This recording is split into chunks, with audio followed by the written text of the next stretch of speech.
Hello students, तो अब हम लोग टाइप्स ऑफ माइक्रोबियल कल्चर के बारे में पढ़ेंगे। तो 3 टाइप्स ऑफ माइक्रोबियल कल्चर होते हैं। एक पहला batch culture, second is the Fed batch culture and third is the continuous culture. तो इसके बारे में हम लोग एक एक कर देखेंगे, लेकिन इससे पहले हम लोग देख लेते हैं कि बैक्टीरिया जो होता है उसकी जो ग्रोथ फेजेस होते हैं, यानी कि वो डिवाइड करता है, तो उसके अंदर जो फेजेस होते हैं, ग्रोथ फेजेस, वो क्या क्या होते हैं, जैसे lag, log, stationary and decline phase. तो बैक्टीरिया की ग्रोथ को हम लोग एक ग्राफ में प्लॉट करते हैं, इसमें हम लोग एक्स एक्सिस पे बैक्टीरियल ग्रोथ रेट लेते हैं, मतलब टाइम, और वाई एक्सिस पे हम लोग नंबर ऑफ सेल्स लेते हैं, यानी कि टाइम के हिसाब से जो नंबर है वो कितना इंक्रीज हो रहा है, ये हम लोग ग्राफ प्लॉट करते हैं। तो सबसे पहले ये जो ग्राफ आता है वो सिग्मॉइड होता है, सिग्मॉइड शेप का आता है। तो ये होता है ऐसे। तो इसमें पहले जो जिसमें हमें ये जो फेज़ होता है, ये उसको बोलते हैं हम लोग लैग फेज़। लैग फेज़ में जो है नॉर्मल सेल जो है, यानी कि सेल डिवाइड करता है और अपने अंदर का मेटाबॉलिज्म परफॉर्म करता है। तो सेल जो है इसमें डिवाइड नहीं कर रहा होता है, यानी कि अपना सिर्फ और सिर्फ मेटाबॉलिज्म जो है अंदर, जो प्रिपरेशन है, मेटाबॉलिज्म अपना नॉर्मल फंक्शनिंग परफॉर्म कर रहा होता है लैग फेज़ में। देन ये जो इंक्रीज़ हुआ है इसमें, इसको हम लोग बोलते हैं लॉग फेज़। लॉग फेज़ में एक्सपोनेंशियल ग्रोथ मिलता है, मतलब सेल 1 से 2 बनेगा, 2 से 4, एंड ऐसे ही हमारा लॉग फेज़, इसको हम लोग लॉग फेज़ बोलते हैं क्योंकि इसमें एक्सपोनेंशियली जो है सेल का ग्रोथ मिलता है। पहले थोड़ा सा यहाँ पर मेटाबॉलिज्म सेल का चलता है, फिर यहाँ पर डिवीजन ग्रोथ होती है, देन ये जो फेज़ आया ये होता है हमारा स्टेशनरी फेज़। ये तब होता है जब जो मीडियम हमने दिया है वो मीडियम एग्जॉस्ट हो गया, मतलब खत्म हो चुका है, तो जो हमारा सेल है वो स्टेशनरी फेज में आ जाएगा, मतलब वो अब डिवाइड करना बंद कर देगा, क्योंकि अब तो न्यूट्रिएंट ही नहीं बचे, अब उसको जिंदा भी तो रहना है, डिवाइड क्यों करेगा। तो अपना वो जो रिप्रोडक्शन है वो बंद कर देता है, मतलब डिवीजन बंद कर देता है, और स्टेशनरी फेज में होता है जिसमें वो नॉर्मल मेटाबॉलिज्म अपना परफॉर्म कर रहा होता है। देन नेक्स्ट, ये जो नीचे जा रहा है ग्राफ थोड़ा, ये होता है हमारा डिक्लाइन फेज। और अगर हमने अब मीडिया में अपने न्यूट्रिएंट प्रोवाइड नहीं किया तो न्यूट्रिएंट की कमी से जो सेल हैं वो डेड होने लगेंगे, तो इसको हम लोग डिक्लाइन फेज बोलते हैं, यानी कि तो ये पूरा बैक्टीरिया का ग्रोथ फेज दिखाता है ये ग्राफ। तो अब हम लोग एक एक कर माइक्रोबियल कल्चर के टाइप्स को देख लेते हैं। बैच कल्चर, तो batch culture is a closed culture system, यानी कि क्लोज होता है, विच contain an initial limited amount of nutrient, मतलब कि हमने जितना जितना वो दे दिया, मतलब न्यूट्रिएंट मीडियम, उसी में हम लोग माइक्रोबियल ग्रोथ कराते हैं। जैसे कि फर्मेंटर में हमने एक बार में ही अपना जो है कल्चर ब्रॉथ वो डाल दिया, एंड अब उसके बाद हम लोग उसके अंदर बिल्कुल भी छेड़छाड़ी नहीं करेंगे, और उसमें जो है माइक्रोब जो है अपना डिवीजन कर अपना नंबर बढ़ाएगा और हमारे प्रोडक्ट को भी, यानी कि उसके हमने कल्चर ब्रॉथ डाल दिया, अब इसको हमने लीव कर दिया, छोड़ दिया, फिर उसके बाद अपना मेटाबॉलिज्म माइक्रोबियल एक्टिविटी शो करेगा माइक्रोब। और जो है ये होता है हमारा बैच कल्चर, यानी कि इसमें मीडियम जो है वो लिमिटेड होता है, जो हमने स्टार्टिंग में डाल दिया वही होता है। So which contains an initial limited amount of nutrient after the media is inoculated with bacterium inoculum. Inoculum जैसे हम लोग दही जमाने के लिए दूध में थोड़ा सा दही डालते हैं ना, तो उसको इनोकुलम बोलते हैं। तो इसमें भी हमें बैक्टीरिया को पहले थोड़ा सा हमें बैक्टीरिया लेना पड़ता है, और उसको हम लोग मीडियम में डालते हैं, फिर वो डिवाइड करता है और ग्रो करता है। तो organism will grow and show usual growth phase, जो हमने देखा था लैग, लॉग, स्टेशनरी और डिक्लाइन। लैग में वो अपना नॉर्मल मेटाबॉलिज्म परफॉर्म करेगा, लॉग में एक्सपोनेंशियल ग्रोथ दिखाएगा, यानी कि जो सेल है वो डिवाइड करेगा, स्टेशनरी में सेल अपना नॉर्मल फंक्शन परफॉर्म करता है स्टेशनरी में, और डिक्लाइन में वो मरने लग जाता है अगर हमने मीडिया जो न्यूट्रिएंट हमने प्रोवाइड किया है उसको हमने फिर से नरिश नहीं किया तो। Then growth results in consumption of nutrient and excretion of microbial product. अब सेल जो है, सेल जो न्यूट्रिएंट है हमने मीडिया में प्रोवाइड किया है उसको यूज़ करता है और अपना ग्रोथ जो है वो बढ़ाता है, और प्रोडक्ट भी देगा। ऑफकोर्स जो सेल है वो डिवाइड करेगा तो अपना जो प्रोडक्ट है वो भी, जैसे होता है ना protein. At stationary phase the growth is 0, stationary phase में रुक जाती है ग्रोथ, ये बोला था। This means that in such a culture, growing cell are exposed to continually changing environment due to gradual consumption of nutrient and the accumulation of metabolites. तो मतलब जो ये जो सेल है बैच कल्चर में, ये जो फेजेस से गुजरती है, ये जो सेल है, तो ये कंटिन्यूअली चेंजिंग इन्वायरमेंट में रहती है, ठीक है।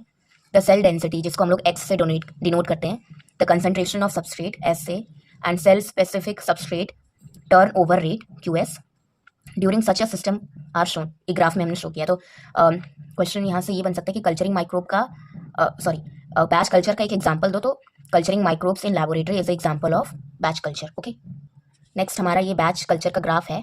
तो यहाँ पर टाइम एक्स एक्सिस पे दिखाया गया है, और मतलब टाइम जैसे जैसे इंक्रीज हो रहा है उसमें चेंजेस क्या हो रहे हैं। तो सेल डेंसिटी को देखते हैं हम लोग, cell specific substrate turnover rate को देखते हैं, and then concentration of substrate कितना। तो पहले हम लोग सेल डेंसिटी को देखें, तो जैसे जैसे टाइम बीत रहा है, पहले सेल जो है अपना नॉर्मल मेटाबॉलिज्म परफॉर्म कर रहा था, देन एक्सपोनेंशियल ग्रोथ दिखा रहा है, ये लैग फेज हुआ उसका, एंड देन रुक रहा है, मतलब अब डिवीजन अपना बंद कर रहा है यहाँ पर, स्टेशनरी फेज। तो यहाँ पर ये हो गया हमारा सेल डेंसिटी, यानी कि पहले इतनी थी डेंसिटी सेल, अब इतनी हो गई है, यहाँ पर रुक गई है, ठीक है, क्योंकि न्यूट्रिएंट जो है वो खत्म हो रहा है। देन हमारा कंसंट्रेशन ऑफ सबस्ट्रेट वो होता है जिसके ऊपर ये लोग फीड करते हैं, जो सेल है यूज़ करता है, ठीक है, जिसके ऊपर एक्ट करते हैं। तो सबस्ट्रेट हमारा पहले इतना था जब टाइम, और जब टाइम बीतता गया तो फिर जो हमारा सबस्ट्रेट है वो धीरे धीरे कम होता गया। Then cell specific substrate turnover rate जो है वो डिक्रीज हो रहा है। नेक्स्ट है हमारा, मतलब ये जो ग्राफ है ये इंपॉर्टेंट है, इसको डिफरेंस के फॉर्म में बोल सकते हैं कि टाइप्स ऑफ जो कल्चर है ना तीनों, उसमें डिफरेंस बताओ, तो फिर हम लोग आगे देखेंगे कि डिफरेंस कैसे लिखेंगे। नेक्स्ट है हमारा fade batch culture. If a batch culture, यानी कि वो जो हमने बैच कल्चर देखा जिसके अंदर लिमिटेड अमाउंट ऑफ न्यूट्रिएंट है जो हमने प्रोवाइड कर दिया, डिस्क्राइब्ड अबव इज कंटिन्यूअसली और सीक्वेंसली, मतलब उसके अंदर हम लोग fed with fresh medium without removing the growing culture. In the system substrate concentration remain constant and the cell density keeps increasing over time. Fed batch culture में क्या होता है कि हमारा जो कल्चर ब्रॉथ होता है, कल्चर ब्रॉथ, इसको हम लोग पीरियोडिकली यानी कि कुछ समय बाद उसको दोबारा जो है फ्रेश मीडियम जो है ऐड करते रहते हैं। बैच कल्चर में तो ऐसा नहीं करते थे, लेकिन फेड बैच कल्चर में ऐसा हम लोग करते हैं कि फ्रेश मीडियम जो है उसको हम लोग ऐड करते रहते हैं। तो ये हो गया हमारा डिफरेंस फेड और बैच में, बैच कल्चर में। तो ये होता है फ्रेश मीडियम जो है वो उसको हम लोग पीरियोडिकली इसमें ऐड करते रहते हैं, तो न्यूट्रिएंट की कमी नहीं होती। तो न्यूट्रिएंट की कमी नहीं होगी तो क्या होगा, न्यूट्रिएंट की कमी नहीं होगी तो हमारा जो सबस्ट्रेट है वो कांस्टेंट हो जाएगा, और हमारा सबस्ट्रेट टर्नओवर रेट जो है वो भी कांस्टेंट हो जाएगा, लेकिन सेल डेंसिटी जो है वो इंक्रीज होती है, जैसे इस ग्राफ में है। जैसे जैसे टाइम बीत रहा है, अब फेड बैच कल्चर में तो हम लोग ऐड करते रहते हैं नया फ्रेश मीडियम, तो सबस्ट्रेट जो है वो कांस्टेंट है, यानी कि मतलब यूज़ हो रहा है, लेकिन हम लोग दोबारा उसको उसका जो कम हुआ है उसको हम लोग वापस से फिल कर दे रहे हैं, तो सबस्ट्रेट जो है वो कांस्टेंट है, और हमारा इसीलिए cell specific substrate turnover rate जो है वो भी कांस्टेंट है, लेकिन सबस्ट्रेट है अच्छा खासा, तो हमारा जो सेल डेंसिटी है वो इंक्रीज हो रहा है। तो ये लिखा गया है कि in this system substrate concentration remain constant, substrate जो है वो कांस्टेंट रहता है, एंड सेल डेंसिटी जो है वो इंक्रीज होती रहती है ओवर टाइम, ठीक है। और पता है फेड बैच कल्चर में ये होता है कि लॉन्ग टाइम तक तो हम लोग यूज़ नहीं करते, लेकिन कर सकते हैं, लेकिन इसमें जो है बीच में निकाल भी लेते हैं। आगे जो कंटिन्यूअस कल्चर है इसमें हम लोग फ्रेश मीडियम का जो है वो सप्लाई देते रहते हैं, और उसके अंदर से हम लोग निकालते भी रहते हैं। लेकिन इसमें जो होता है, इसमें हम लोग सबस्ट्रेट देते तो रहते हैं लेकिन निकालते नहीं हैं फेड बैच कल्चर में। मतलब हमने कल्चर फ्रेश मीडियम ऐड किया इसके अंदर, और इसका वॉल्यूम भी इंक्रीज़ होगा, है ना, लेकिन इसको हम लोग निकालेंगे नहीं। लेकिन कंटिन्यूअस कल्चर में हम लोग देखेंगे अभी, कंटिन्यूअस कल्चर में क्या होता है कि एक रिसोर्स जो होता है, यानी कि एक मीडियम का जो न्यूट्रिएंट होता है वो हम लोग लिमिटेड रखते हैं, और फ्रेश मीडियम हम लोग यहाँ पर ऐड करते हैं कंटिन्यूअस में, फ्रेश मीडियम ऐड करते हैं और उसको हम लोग इधर से निकालते भी रहते हैं थोड़ा थोड़ा, ठीक है।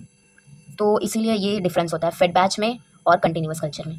फेड बैच में हम लोग निकालते नहीं हैं, उसको होने देते हैं जितने टाइम लगेगा, एंड जब ये फिल हो जाता है पूरा तो इसको निकाल लेते हैं पूरा, लेकिन कंटिन्यूअस कल्चर में देते रहते हैं और निकालते भी रहते हैं।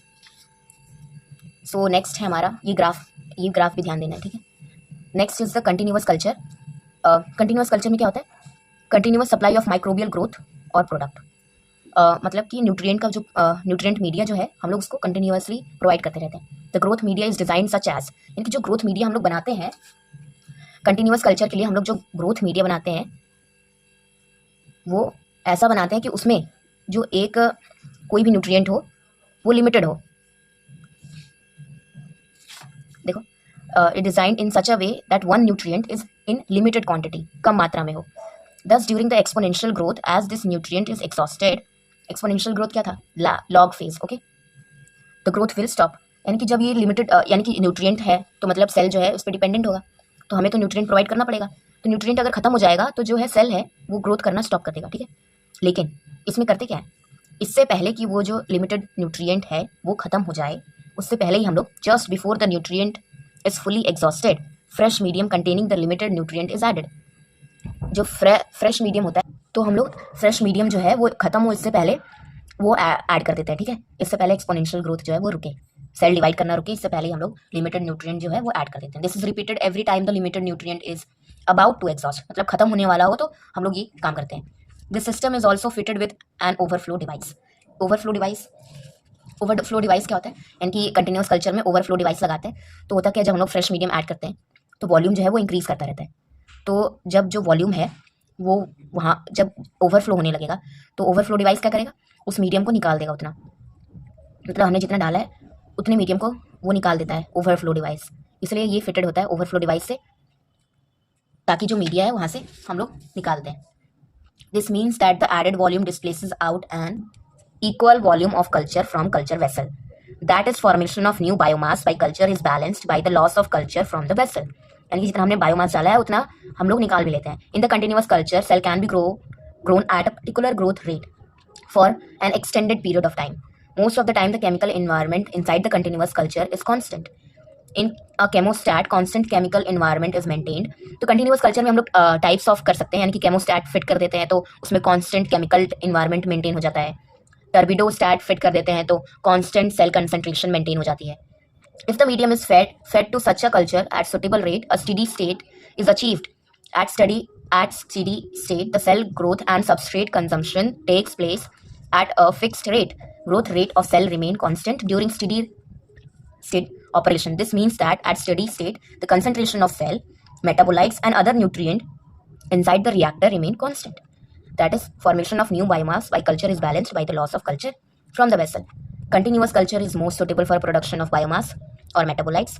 Continuous culture is widely used for production of both microbial biomass as well as their metabolite. तो सबसे ज़्यादा जो इंडस्ट्रियल वे यूज़ करते हैं ना तो कंटिन्यूअस ही करते हैं, क्योंकि फिर बैच कल्चर में हम लोग क्या करते थे कि मीडियम डाल दिया, उसको ग्रो होने दिया, छोड़ दिया हमने और फिर निकाल लिया। फिर बैच में क्या होता है कि हम कुछ पीरियड ऑफ टाइम के लिए उसको हम लोग फ्रेश मीडियम प्रोवाइड करते हैं, लेकिन उसके अंदर से हम लोग निकालते नहीं हैं। कंटिन्यूअस में हम लोग फ्रेश मीडियम ऐड करते हैं एंड उसको हम लोग निकालते भी हैं, ठीक है, वो जो हमारा बन रहा है प्रोडक्ट। इसका कंटिन्यूअस का ग्राफ देखें तो टाइम जैसे जैसे बढ़ रहा है, क्योंकि इसमें हम लोग सबस्ट्रेट जो है फ्रेश मीडियम ऐड कर रहे हैं, तो सबस्ट्रेट कंसंट्रेशन जो है वो कांस्टेंट है। Specific cell substrate turnover rate जो है वो भी कांस्टेंट है और सेल डेंसिटी भी हमारी कांस्टेंट है। मतलब सेल जितनी थी उसी पे है, मतलब ये नहीं कि वो हो जा, इसलिए सेल डेंसिटी जो है यहाँ पे कांस्टेंट है। मतलब जितना हम लोग फ्रेश मीडियम ऐड कर रहे हैं उतना हम लोग निकाल भी तो ले रहे हैं ना, तो सेल डेंसिटी जो है बायोरिएक्टर के अंदर, मतलब ये जो सेल डेंसिटी है बायोरिएक्टर के अंदर ये जो है वो कांस्टेंट है, क्योंकि जितना हमने डाला उतना हमने निकाल लिया। तो cell density inside the bioreactor जो है वो कांस्टेंट है। तो लास्ट में एग्जाम में पूछते हैं कि difference between batch culture, fade batch culture and continuous culture. तो हम लोग इसमें ऐसे जो है टेबल बनाकर हम लोग डिफरेंस लिख सकते हैं। तो बैच कल्चर में मैंने लिख दिया है closed culture system which contain an initial limited amount of nutrient. Fed batch culture में क्या होता है, if a batch culture is continuously और sequentially fed with fresh medium without removing the growing culture, ये इंपॉर्टेंट है, without removing. और continuous में हम लोग रिमूव करते हैं जितना ऐड करते हैं, when continuous supply of fresh medium is provided to a microbial culture, और उतना ही रिमूव भी कर लेते हैं, ठीक है। तो इसलिए इसमें सेल डेंसिटी जो है वो कॉन्स्टेंट रहती है। Next, growing cell are continuously expose to changing, यानी कि इसमें जो है लैग लॉग स्टेशनरी और डिक्लाइन फेज जो है वो तीनों फेज से गुजरना पड़ता है सेल को। तो इसका जो ग्राफ होता है वो ऐसा होता है, टाइम जैसे जैसे होता है। Substrate concentration remain constant, substrate concentration and cell density जो है वो इंक्रीज करता है बाय द टाइम।